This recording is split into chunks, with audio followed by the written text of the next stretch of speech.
الحمد لله وكفى والسلام على عباده الذين اصطفى أما بعد فأعوذ بالله من الشيطان الرجيم بسم الله الرحمن الرحيم إن الله مع الصابرين سبحان ربك رب العزة أما يصفون والسلام على المرسلين والحمد لله رب العالمين اللهم صل على سيدنا محمد وعلى آل سيدنا محمد وبارك وسلم اللهم صل على سيدنا محمد وعلى آل سيدنا محمد وبارك وسلم اللهم صل على سيدنا محمد وعلى آل سيدنا محمد وبارك وسلم.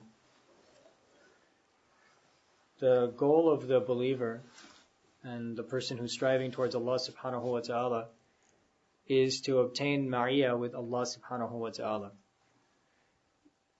Ma'iyah is an Arabic term that basically implies that the believer is completely attached to Allah subhanahu wa ta'ala. Ma'a in the Arabic language means with. And ma'iyah, to attain a togetherness or a closeness or attachment to Allah subhanahu wa ta'ala. And this is a goal of every single believer. So you ask a person who's striving towards Allah, what would they like to be able to achieve? They say, I'd like to be able to be conscious of Allah subhanahu wa ta'ala at every single moment of the day. I would like to feel close to Allah subhanahu wa ta'ala with every single breath. I would like that my every action is in accordance with the will of Allah subhanahu wa ta'ala. I would like that each and every thing that I do is for the sake of Allah subhanahu wa ta'ala. So when a believer attains this type of state, that everything is for the sake of Allah, the wealth they earn, they spend in the name of Allah, the effort they make for the sake of Allah, the time that they spend and the relationships that they develop is in the context of the love of Allah, then this is called ma'iyah. This is called ma'iyah. And it's a state that every striving believer aims to get to. It's a great blessing of Allah subhanahu wa ta'ala were He to grant ma'iyah to any one of His servants. One of the ways by which a person can obtain ma'iyah is by having sabr. One of the ways by which a person can obtain the state of ma'iyah is by having sabr. Allah subhanahu wa ta'ala states in His glorious book, Inna Allaha ma'as sabirin. Such a beautiful statement. Verily, Allah, Inna Allah, verily Allah ma'as sabirin, is with the believer. So just from this simple statement that we all are very familiar with, we get a very quick understanding that one of the ways by which we can attain nearness to Allah, closeness to Allah, make our lives in accordance with the will of Allah, is if we have sabr in our dealings. Inna Allaha ma'as sabirin. Now the ulama, they go into a very lengthy discussion about this topic of sabr. And sabr, I think, everybody knows this. We all say to each other, have sabr, have sabr. It comes in the Quran, وَبَشِّرِ الصَّابِرِينَ, give glad tidings to the people who have sabr. And all of us have a notion that sabr is an important thing in our deen, but sometimes we don't realize that actually sabr is a very, very specific act. Now, if you ask anybody on the street, what's sabr? Just ask any Muslim or even any non-Muslim, what is patience, what's sabr? They'll say, well, sabr is that when some difficulty afflicts you, you should be really patient. So if you get sick, you should have sabr because you should realize that this is from Allah and that Allah sent this to you and that this is a means of purifying you. If something goes wrong, you should have sabr. If things don't work out the way that you want them to work out, then you should have sabr. So this is the common notion of sabr. And it's also the notion that's one of the notions that's established by the Quran. Allah subhanahu wa ta'ala, He states, وَبَشِّرِ الصَّابِرِينَ, and give glad tidings to the people of sabr. الَّذِينَ, and then they're defined. الَّذِينَ إِذَا أَصَابَتْهُمْ مُصِيبَةٌ قَالُوا إِنَّا لِلَّهِ وَإِنَّا إِلَيْهِ رَاجِعُونَ. That who are the people of sabr? When a musibah afflicts them, when some difficulty, when some calamity afflicts them, what do they say? Inna lillah, verily we are from Allah, wa inna ilayhi raji'un, and to Allah we will return. So this is the understanding of sabr that we all have, and this is the real, this is one of the circumstances in which we should always have sabr, whenever there's a difficulty. Now, life is full of difficulties.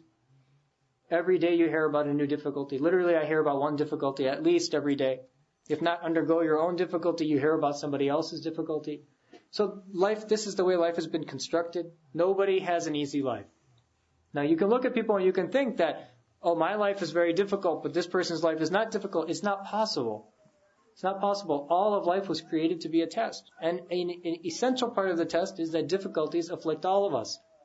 But the distinguishing factor is not the difficulties. We all undergo difficulties. The distinguishing factor is how we respond to those difficulties. There's a group of people, when difficulties come upon them, they get very upset. They blame the world around them. And then there's another group of people that recognize that when a difficulty comes upon them, that it actually is from Allah, and that we're going back to Allah anyway, and it's not going to make a difference. I mean, if we had $1,000 and some difficulty afflicted us and we lost that $1,000, in the end, the 1,000 came from Allah, and we're all going back to Allah, and the whole universe is going to fold and go back to Allah in the end anyway. So you could think of it a lot of different ways. You can think, Allah gave me the 1,000, He took away the 1,000. You can think that, what difference does it make anyway, because the whole world is just a board game. Whatever I was going to do with that 1,000, or whatever I would have bought with that 1,000, all of that's going to be destroyed in the end anyway, and the only thing that's going to remain are my deeds. So there's a lot of ways that we can reflect on it, but the point remains is that when a difficulty afflicts us, we have to turn back to Allah subhanahu wa ta'ala. And that is one of the main foundations of sabr. But I think most people in the room, they would recognize that. That's not anything complex. Doing it is hard, saying it is easy, but we all recognize it. Then the ulama, they go into another discussion, to other types of sabr. This is the broad picture of sabr that we all have in our minds. There are two other types of sabr that the ulama, they discuss. And both of them are part of sabr, and both of them lead to ma'iyah with Allah subhanahu wa ta'ala. So they should be understood. So first, the first one that we discussed is called sabr fil musibah. Sabr fil musibas, having patience at times of difficulty. And that we've already discussed. Another type of sabr is sabr anil ma'asiyah. Sabr from having sabr to refrain from sin. This is another type of sabr. So what happens in life, the way life is constructed, is that you go out into the world and you have to interact with the world. You cannot live in a corner in a cave.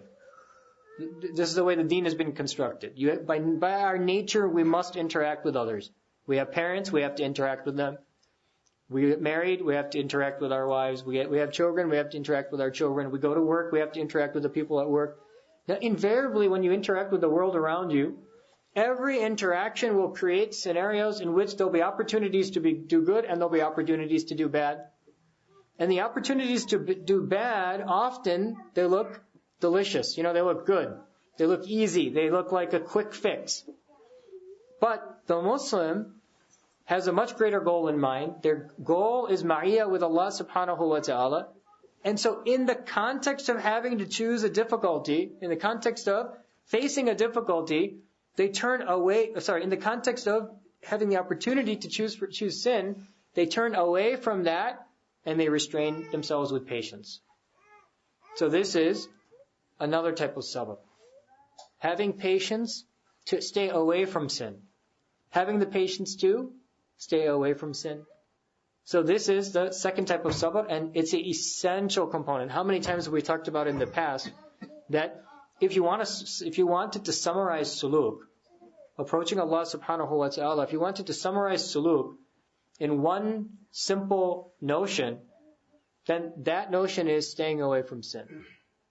That the concept, the premise is staying away from sin. Because by being a Muslim, inherently we progress towards Allah. By being a Muslim, we have a special state in the eyes of Allah. What messes that up, what ruins that, is the sin that we perform. So the second type of sabr that we have to embed within ourselves is having sabr at times when opportunities for sin arise. And this can be a very difficult thing. When a person's sitting alone in a room and has access to the whole world and can go to anything, can go on their computer and type in any website and can see so many different things, there's a certain sabr that a person has to have.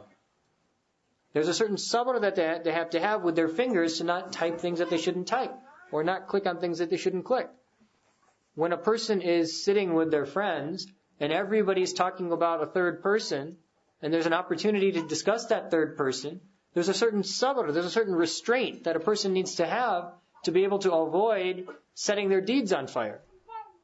So this is an essential component of a person's obtaining ma'iyah with Allah subhanahu wa ta'ala. Without it, it's impossible. Without that type of sabr, it's impossible to attain ma'iyah with Allah subhanahu wa ta'ala. So this is a second type of sabr. And then the third type of sabr is that a person has to have sabr on the good deeds that they're doing. That's called sabr ala ta'ah. Sabr ala ta'ah. Having sabr on the acts of worship that a person's doing. Now, it could be easy to be inspired to get up and pray one prayer. For example, you get together, you come into the masjid, everybody's praying the Maghrib prayer, you're excited, you're energized to pray the Maghrib prayer. So you go ahead and pray the Maghrib prayer. But what's difficult is praying the Maghrib prayer every single day. And consistently praying the Maghrib prayer at its time.